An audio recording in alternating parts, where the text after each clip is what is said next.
Hello and welcome to the social responsibility and marketing discussion. And certainly had an adventure over the past week and a half trying to record this thing.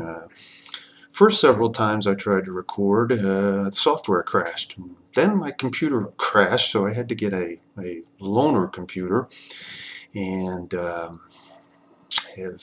think I've successfully reloaded the appropriate software. So hopefully the seventh time of recording this particular discussion will be will be the charm. So God, oh boy, yeah, technology. What can you do? You can't live with it. You can't live without it. Anyway, so what we're going to do in this discussion is we're going to spend a little bit of time, talking about what is meant by socially responsible marketing.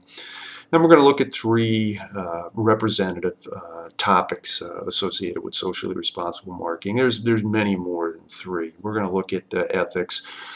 We'll look at a couple of criticisms of marketing, and then we'll finish up with a discussion of so-called triple bottom line approach. So let's take a few minutes to discuss what we mean by socially responsible marketing. And it's actually the way I like to present this is I like to ask a question, and that question is very simply: what is marketing's responsibility for the short-term and long-term well-being of society? So again, what is marketing's responsibility for the short-term and long-term well-being of society? It seems like a simple enough question, but as the old saying goes, the devil's in the details. And so one of the details is, so what do you mean by short term? What do you mean by long term?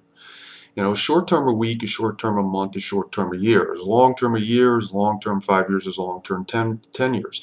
And the answers to those questions have very, very different implications. If you're a manager of an organization, if you're a marketing manager of an organization, let me give you an example.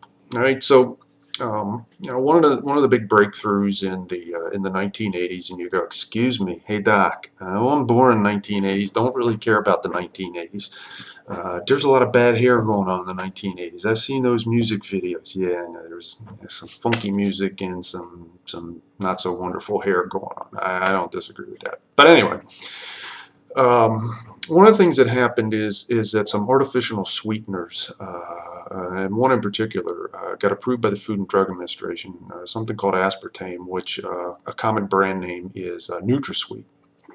And so one of the challenges is, if you're a pharmaceutical company or if you're a food or beverage manufacturer, the long term, and in this country to get stuff approved, food or drugs, there's an organization, there's a government entity called the Food and Drug Administration. And Food and Drug Administration often requires, a certain amount of trial period, a certain trial period, in which the manufacturer of either the food or the drug kind of looks and sees what kinds of positive, negative impacts the particular product has. So if long term, for example, with the artificial sweeteners, if long term ends up being 25 years, you got a real issue if you're the manufacturer of that, because you're not going to be able to even think about bringing the product to market if you have to do 25 years worth of trials to satisfy a particular government agency that the product is relatively safe and has minimal side effects. So that means you better have a lot of product in the pipeline that are making you that are generating revenues and generating profits. On the other hand, if you say, well, why does the product need to go through this regulatory process in the first place? There's a number of examples of products that people didn't think had any side effects that later on it turned out it was like, whoa, this is not good. And kind of one of the classic examples of that is asbestos. Asbestos was often embedded in buildings to reduce the severity of fires, and it turns out that asbestos is like really bad for your respiratory system. So what do we mean by short term and long term? Okay, so there's one of the devils in the details. And so if we go back again, we say, what is marketing's responsibility for the short term and long term well-being of society? The second question second issue is, who gets to decide what the well-being of society is, and exactly what do we mean by the well-being of society? So there's kind of like two questions, there are two issues there. It's like, okay, what's the well-being? What do we mean by the well-being of society? And then who gets to decide that? And these are very powerful and very controversial questions. One of the things that has occurred in this country, and you weren't even, no offense to most of you, you weren't even born, is this idea that you have to wear your seatbelts when you're driving in an automotive vehicle. That wasn't always the way that it was in this country, and yet somewhere along the line, the U.S. government said, look, folks, this is a safety issue. You're better off wearing your safety belt or your seat belts than not wearing them. But the flip side of that is, when do we start impinging on an individual's right to, basically make decisions? And kind of a related example is that if you think about it, not all states require motorcycle riders or passengers to wear helmets. Oh, that's not good.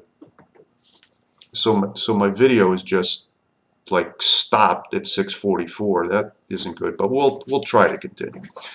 All right, so you get a sense that these issues aren't as this thing that sounded so innocuous. What is marketing's responsibility for the short run and long term benefit of society?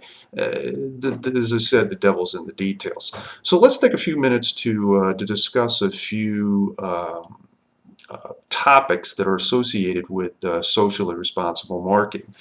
And one of the topics is ethics, and ethics simply refers to code of conduct. Each organization has a code of conduct that it operates under, and individuals have codes of conduct that they operate under.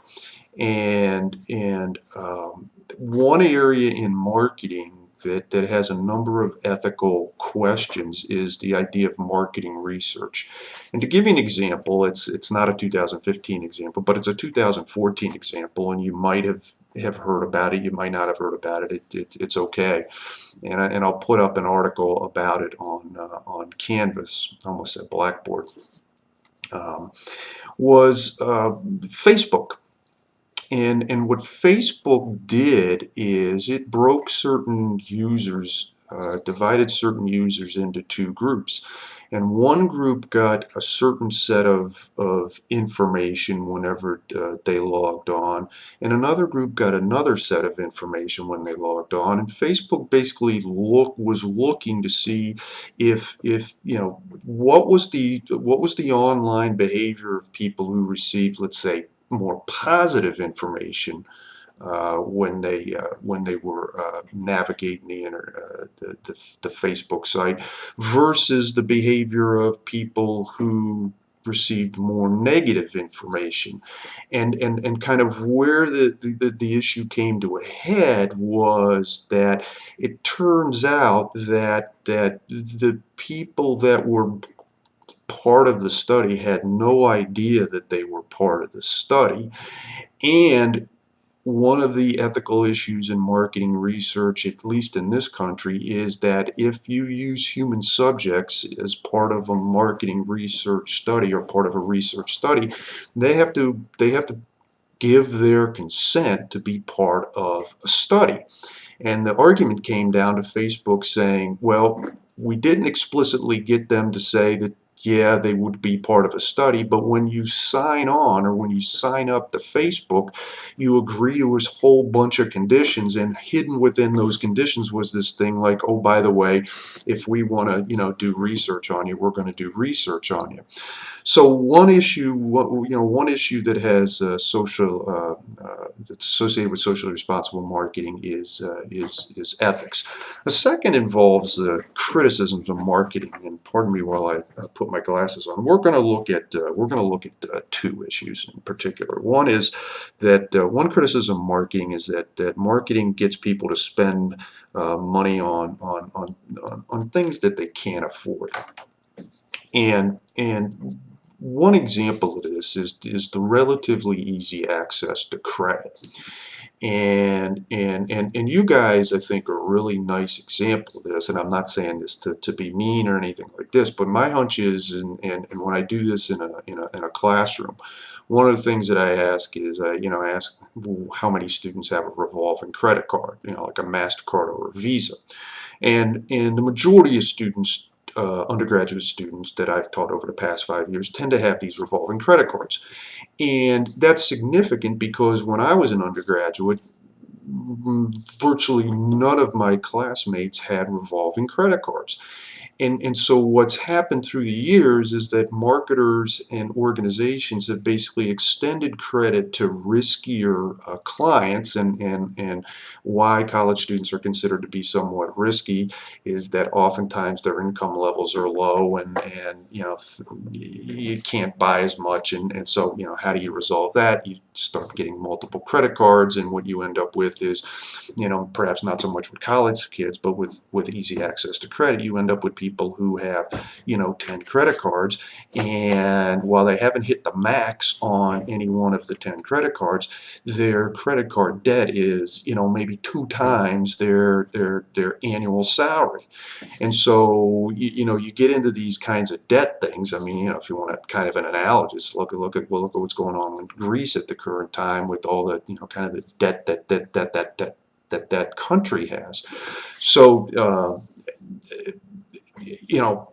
the nice thing about credit is that it makes it easier to buy, but if it's too easy to buy and people, can't have a hard time saying no, you end up with people who have substantial debt, and how are they ever going to repay the debt, and et cetera, et cetera. And a second issue that we'll look at is marketers will give customers what they want, whether or not it's good for them. And one of the things I want to talk about with this is portion sizes. And actually, one of the good things about this is that this being the number of miscues that I've had with making this video, is I actually came across something this past weekend, and I'm actually recording this now on July 6th, the first day of our summer school class.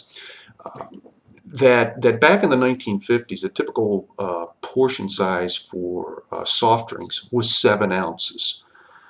Think about what the typical portion size for soft drinks is today. I mean, you've got big size, you've got mediums, you got large, you got super, you got extra super, and things like that. And why this is important, why this portion size stuff is important, is that over the past 20 years in this country, and I'm not just blaming stuff on soft drinks. I mean, you've got supersize my meal, right? And you've got you got a Big Mac, you got large fries, ooh, you got super large fries, and then ooh, let's not have a single cheeseburger, let's have a double cheeseburger, or maybe let's get really creative and have a triple cheeseburger. But what's happened in this country over the last 20 years is the incidence of obesity is really, really skyrocketed, and that has important implications. You say, wait a minute, Doc, this is marketing 301. This isn't public health 101. This is marketing 301. But, if you think about, obesity has health-related consequences, and the health-related consequences in terms have marketing-related consequences, both positive and negative. And so one of the things, for example, that happens is I do some work every year. There's a group called the Catholic Cemeteries Conference, and they have a certification program for their employees of Catholic cemeteries, and I do a 2-day in the sales and marketing module. I do a 2-day dog and pony show, basically, where I do principles of marketing for 2 days.